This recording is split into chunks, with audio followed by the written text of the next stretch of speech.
Hello, everybody. Welcome to another episode of Port Charles Chat. I'm Mom, And I'm Brandon. and thank you for joining us again today. Today, we are looking at the week of October 7th through 11th. And I'll start once again with giving us the top, let's say, the top 12 things that happened this week. All right? So, first of all, Lucky finds out that he is not a liver match for Lulu. Apparently, he has a parasite that he picked up during his travels. This actually destroys Lucky. He becomes upset and he actually trashes. He goes to his family's establishment of Bobby's and he ends up trashing the place because he's so upset. Jocelyn does find him and she becomes upset with him because she doesn't understand why he is doing this. Lucky then goes to see Jason, and he says that he is ready to leave town. Jason listens to him. Jason realizes also what is really going on, and he tells Lucky that he's able to give him $10,000, and he actually does. And then, in our next scene that we have with Lucky, we find Lucky at the hospital, and he's praying at the chapel. And then his mom comes in from the side and she goes over and she speaks with him. They do have a long conversation, and he does let her know that he is unable to be a donor for Lulu just because of the parasite that he does have. Laura does ask for him to stay into town a little longer, and she asks for him to be with her during this time. Brandon, did I leave anything out with Lucky? No, I think you, for the most part, covered that. All righty, so let's move on to some of the other things that's going on in General Hospital. I will say this: Alexis had a lot of visitors, and I'll just say period at that one. Number two, Alexis's gun is found and is actually delivered to the jail mysteriously. Dex, who is, of course, as you know, is a police officer, tells Dante, because Dante was not there at the time, and then asks him not to tell. Anna goes to see Scorpio, and she tells him also that the gun was found. And Scorpio once more says, "Please don't say anything. Let's just keep this to ourselves for right now." Um, Anna has Carly to come in, and she speaks to Carly for just a few minutes. And she asks Carly one question. And her question to Carly is, do you want to recant your statement, or do you want your statement to remain the same? Carly says that she would like her statement to remain the same. Even after Anna showing her a picture of Carly with Brennan, she does say that she wants her statement to remain the same. And then earlier that week, we find out that Carly is actually being followed. Felicia gives her a heads up that she is being followed by someone. Of course, she was with Brennan at the time when she finds this out, and both of them wonder who they're really or who this person is really following. But Carly has a feeling she kind of knows that this person is following her. On another note, Sonny decides, after watching everything that's going on, that he is ready to turn himself into the police. He does not want Alexis to suffer, Christina, or Carly. And he says he will confess everything. And not only everything in regards to this crime, but he's apparently willing to confess everything that he's done. And so Dante, because he has knowledge of this, he has knowledge that the gun is there. He does go in to see. He goes into back to the police station, and he stops his dad. Now on Friday, this is where it stops. So we're not quite sure what's going to happen after that, but we do know that that Dante does go in, and he tries to stop Sonny. Did I leave anything out, Brandon, in regards to Sonny? I think for the most part, yeah, that covers it. And of course, with Christina running all over the place. Yep, Christina is just a busy girl. All right, so we're going to shift gears a little bit for the other storylines that are going on. Ava, first of all, the other storyline we have going on is Ava and Portia, and that really involves Portia changing the test results in regards to Heather. So Ava speaks to Portia about changing the lab results for Heather. Um, Ava does say that she will keep her secret. It does not take long for Portia to break down and to say that she actually did do it. And so, in the midst of all that, Brad discovers that Portia has made changes. And then Ava, what's more, Ava has one other thing going on, and that is Lucas is in town. And both Lucas and Ava do speak to each other.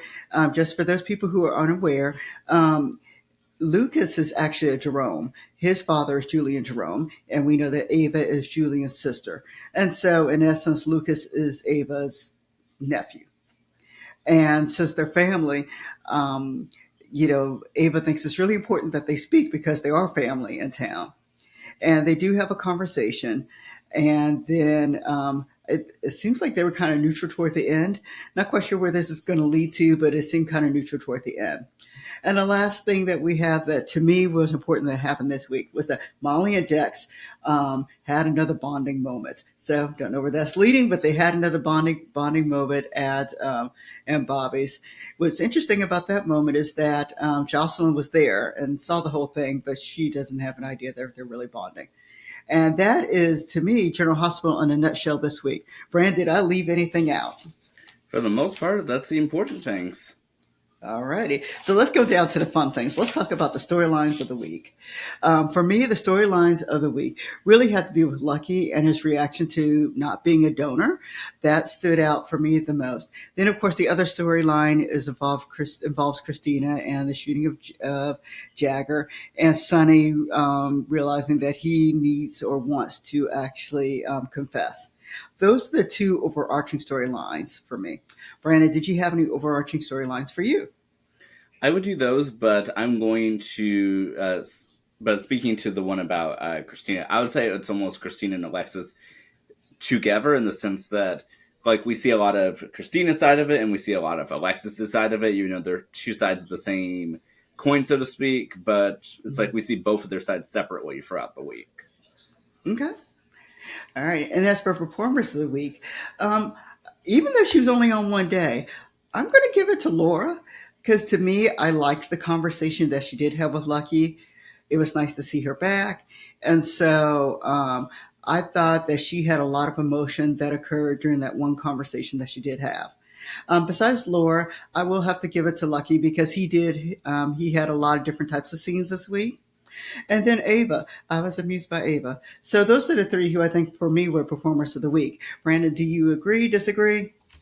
Oh, 100%. Yeah, I was going to say Laura for mine as well. As soon as that scene finished, I knew that she was going to be my performer of the week choice. She just really blew up the park, especially for her and her actress. The facial expressions, the embodied communication, when Lucky tells her that he can't be a donor, and what's going to happen to Lulu next. I mean, that yeah, that definitely won it for me. But yeah, I really like the conversation with Ava as well. I mean, because it seems that she truly does care about that she really does care for Lucas. And that she wants him to understand that he's family too, and so I really really like that as well. All right. And as for amusing scenes of the week, there were two for me. One of them has to do with Cody and Dante. They had the conversation that they had in regards to what Dante should do about the information that he had was really kind of entertaining. It was interesting to see when he said that he was speaking to him just as a friend, but he didn't want to mention names and things like that. And Cody just point blank just started mentioning names. I just thought that was a really kind of amusing scene that they both had, and helping Dante figure out what he needed to do. And then the other one has to do with Brennan and the stalker that was kind of after Carly. I got a kick out of the way that Brennan kind of handled the stalker. So those are my two amusing scenes for the week. Brandon, what were your amusing scenes? Well, yeah, those are pretty much the same as mine as well. Going to the first one, yeah, Dante's like no naming names, and then Cody just spills it all out repeatedly. Like, isn't that some ethical code violation thing? I mean, I know that's the point, but yeah. And actually, I'm going to add another too. But to add on to your second one, I like the private investigator that's following Carly and with the little dog because she seems very out of it in terms of being a private investigator. Uh, but for the two that I would almost want to add to that, so oftentimes with Christina is when Alexis is repeatedly speaking to her lawyer Martin. Uh, Martin has this brilliant idea usually, and Alexis is like, "That's it." It's just like, "Whoa, there's only but so much I can do here." So I kind of like their banter, sort of lawyer to lawyer, but like Alexis is like, uh, speaking as if she knows a lot more, but obviously she's in prison right now, so clearly that is not the case. Um, but yeah, but the last one I'm going to say for amusing is that Michael following Christina around, and Christina's like, "Don't you have a real job?" Yeah, that was funny when she kind of spelled that out. Yeah. All right. And then there were quite a few heartwarming chats this week. So let me go over the ones heartwarming chats that I did like. First of all, I did like Ava and Portia speaking because I thought that Ava did a good job with Portia, and Portia thought that she could open up to her. The scene did not take long, but I just kind of liked that they actually finally spoke with each other. I actually like the scene of with Ava and Lucas together. I kind of, for someone who does not, if you did not know history, or if you do know history, I do like they kind of reminded everyone that they were related. I like the Alexis and Sam conversation that occurred this week. Sam went to go visit Alexis in prison, and I like that they really had a nice, deep conversation. And then, of course, as I've mentioned before, Laura and Lucky, because I like that nice conversation that they had. Brandon, do you have any heartwarming chats that you'd like to talk about? Yeah, definitely. Yeah, all of those, especially the Lucky and Laura one. But I kind of also liked the ones to add on to that with who was it with? Molly, Jocelyn, and Dex. They're just an interesting conversation in general. Yeah. All right. And then once more, welcome back. This week, we're welcoming back Laura. Laura, who has been missing for I don't know how long, welcome back. And then Brad, welcome back again. I know he's come a couple times, but it is nice to see Brad back again. And then, I'm sorry, Brandon, did you have a welcome back? Not to my knowledge, outside the ones you already spoke about. All right. Now, once more, who is missing this week? Kevin. Poor Kevin. I guess maybe Laura came home alone. I don't know. But anyway, Kevin is still missing. And then, of course, we have Scotty and the pharmacist, but Kevin is the one who's really missing. Oh, but let me bring up something else that I didn't quite realize. I've got to say, I'm sorry, I'm going to miss you category. And that has to do with Marshall, because apparently he's leaving for a little bit. I know I kind of talked about the scene. I believe it was last week I talked about the scene. I didn't quite realize he was kind of leaving the show. And what I read didn't indicate if he was coming back or not. They said for a short time, but I don't know. Um, Brandon, did you have any who's missing or we didn't know you were leaving? Yeah, well, definitely Marshall for one. In terms of we didn't know that he was leaving. I loved their conversation they had last week, him and Curtis. But yeah, I mean that was kind of interesting that he's leaving out. And in terms of missing people, not necessarily saying this in a bad way, but I noticed that Drew and Will have been missing for a moment. Not that I really am pushing for them to come back per se, but didn't we have a whole story about them mourning McConkey? Like he didn't get like a funeral or anything. I mean, like when they had a whole week where they established that him and Tracy Quartermain were close. Like no one's mentioned McConkey since he passed. Yeah, that is very true. And they had a mention though of someone this week who I've thought about over time, and that has to be Brad's aunt. And I cannot remember her name right now, but she worked with Sonny, and so she's of course been missing for quite a while now. But someone asked Brad about her, and he did make a comment. So I thought that was interesting that they brought her up again. All righty. And so, once more, missing scenes. We've discovered there we do have some scenes that just seem to be missing. And the first scene that is missing for me is once more, it is really the Laura, Kevin, and what happened to them. This whole thing is just missing. We didn't even see her how she came back in town, and they didn't even show the conversation that she had with Elizabeth. So, to me, they need to bring some continuity, or at least bring some closure to what happened to Laura while she was out. Brand, did you have any missing scenes for you? Well, definitely that. And that would also help explain where little Kevin disappeared too. But also too, like we've had a lot of people going all over the place, like everyone in the world visiting Alexis, but like they're just visiting her between scenes. And what was it? Like we have Christina running all around town with her car that's apparently still impounded in the parking lot somewhere. Um, then Sonny that's able to just zigzag all over the place, and Jason that managed to be at Crinfo's Coffee and then magically end up at what was it, at Sonny's penthouse in the next scene. Like I'm not entirely sure where all these people are getting their magical transport for, but brings them here to our area. Yeah, no kidding.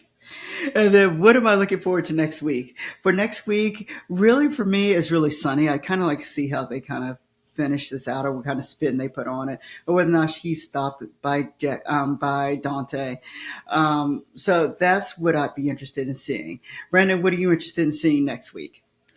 I am interested in seeing what's going to happen with Sonny and Dante. And so I was really excited and hoping for a Sonny confession at the end of this week. The last time that we thought we were going to get that seemed to have been the end of Jacker Cates. So I was kind of hoping that we're actually going to see a fall through, and Dante's now risking his ethics and his career for this. What I would personally like to see is Sonny hearing out Dante or not wanting to listen to him and deciding to confess anyway because it's the right thing to do.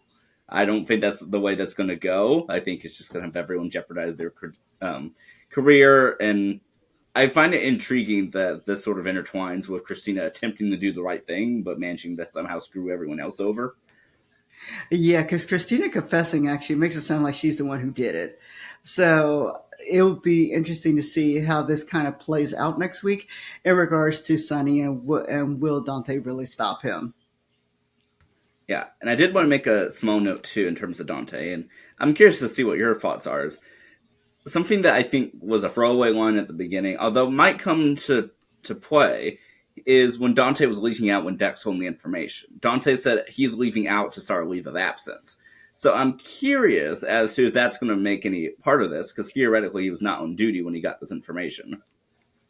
Yep, that's true too. But at the same time, Dex being a police officer, when he went back and later told him that, he said, "Well, Anna says that we're not supposed to tell anyone this." That in itself should have been enough for Dante to say that, "Okay, I can't tell anyone this."